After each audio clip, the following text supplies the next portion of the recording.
Welcome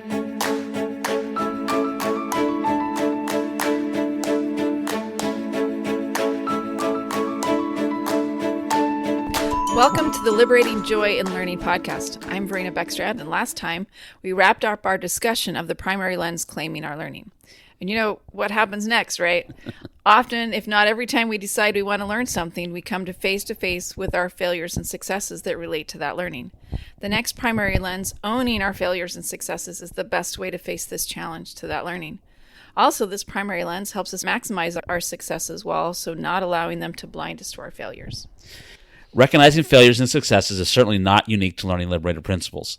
The simple act of owning them is incredibly powerful and essential, as each of these principles are, to helping us learn and grow. In owning, we consider and own the elements in our lives where we are failing to reach our goals, as well as where we are succeeding in our growing desires. Owning failures and successes is often accompanied by strong emotions that may be crushingly disturbing or overwhelmingly exhilarating. These strong emotions force us to make choices, but in this primary lens, what we're trying to do is allow ourselves the space to benefit from simply owning them, recognizing that we have failures, recognizing we have successes, but not letting that change the course of our learning. Yet. Yeah. In their book, The Power of Full Engagement, Jim Loehr and Tony Schwartz share that when we have nothing left to hide, we no longer fear exposure. Vast energy is freed up to fully engage our lives. Consequently, this is not the time to resolve failures or fight hard with successes, other than to simply acknowledge that we have them and own these failures and successes. It's a very powerful step in our growing if we just pause and recognize the failures, recognize the successes, right, and then move from there. Not make the seat of our pants changes. Yes. Right. In owning, we acknowledge that both failures and successes have value and that neither should be neglected. The key with owning is to put them into the perspective of learning. Right. Jim Loehr and Tony Schwartz explain the value of owning our failures. Quote, "When we are able to move from the inner experience of threat to one of challenge, we introduce a whole new range of possibilities into our lives," end quote. So what failures have you faced, and how have you used them to help you learn? It's a good question. Of course. What's your answer? I always go back to plants and disc golf. Now, I don't know, clearly I'm learning more things than just that. Right. Right, but with plants, it's traumatic when plants die. Right. And I don't know, it's easy to talk about it, right? So I have a lot of plants that just don't thrive for whatever reason, and and I just kind of, it's sort of like Rob's guitar playing. Yeah. I'm mediocre at best, right? And if I don't pull up a plant that could grow, and does, it's a success. Right. Just that right there. Yeah. Or with disc golf, just this week I was watching some YouTube videos. YouTube is like one of the really great things for learning, for free, essentially. Right. And so I was messing around with some approaches and different things, and I was doing really great. And Rob and I went out yesterday, and it was really awesome to see that. Right, see that improvement. Right. But then the colossal failure was, as I was improving my approach and how to throw it, whatever, my aim was not so great. Right. and I have scars on my legs to prove it. Right. One of the most traumatic disc hunt that we've ever had. Right. So, there's that's clearly that's failure. Right. Well, and the thing that I get back to about this principle is that we understand that failures and successes are part of the learning process. If we don't succeed in something right away, that doesn't mean we have to change course. And quite often, if we're not thinking about it in the right mindset, when you have a failure, you think, okay, I can't do this, got to do something else, and you change course. Or if you succeed in one part, like, okay, this is the right way to do it, and you just become so narrow focused on what you're doing that you stop learning. Right. And that's what's so important about this phase of this learning liberator process, is to recognize those failures and successes and build on them. Whether it's a failure or a success, build on it to keep learning and keep growing.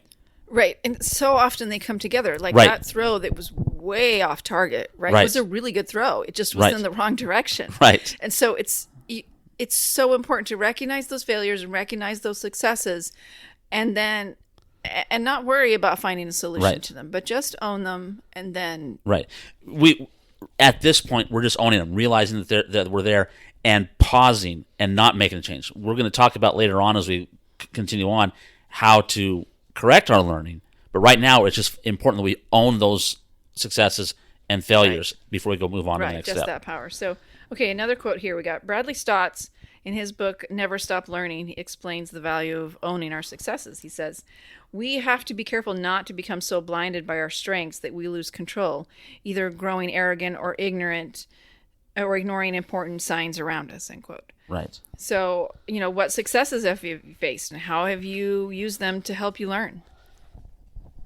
So this one's on you. I answered the last one. Yeah, well, and honestly, I don't have something right at the top of my head that I can expound on. But, I mean, we've been talking about disc golfing, and that's our analogy that we're using through this whole process, that plants, guitar, whatever.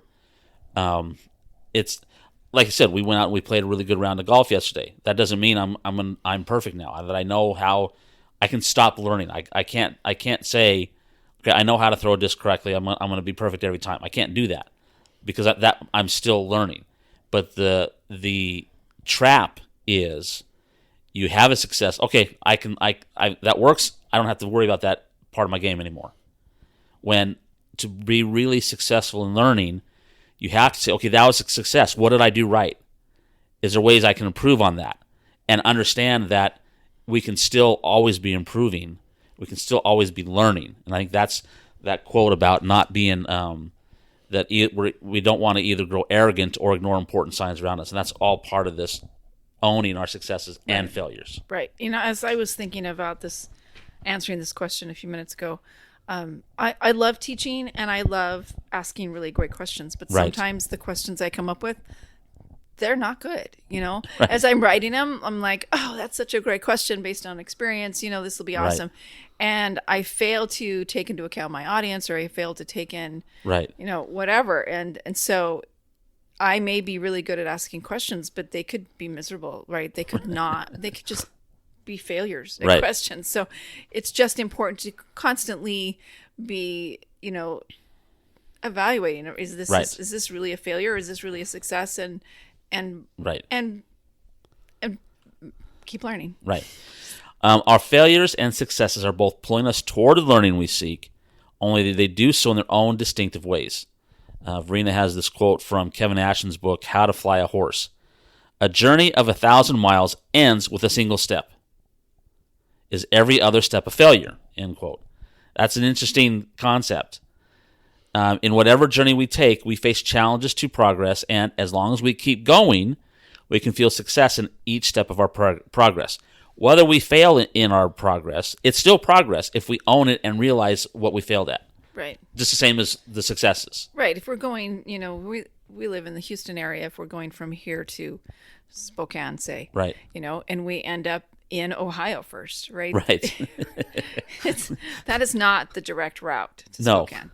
But, eventually we can still get there. Yeah, we can still get there. Yeah, you can still get there with detours or successes, whatever. Right. How can a perspective of learning help us face failures and successes, even when learning that takes a long time?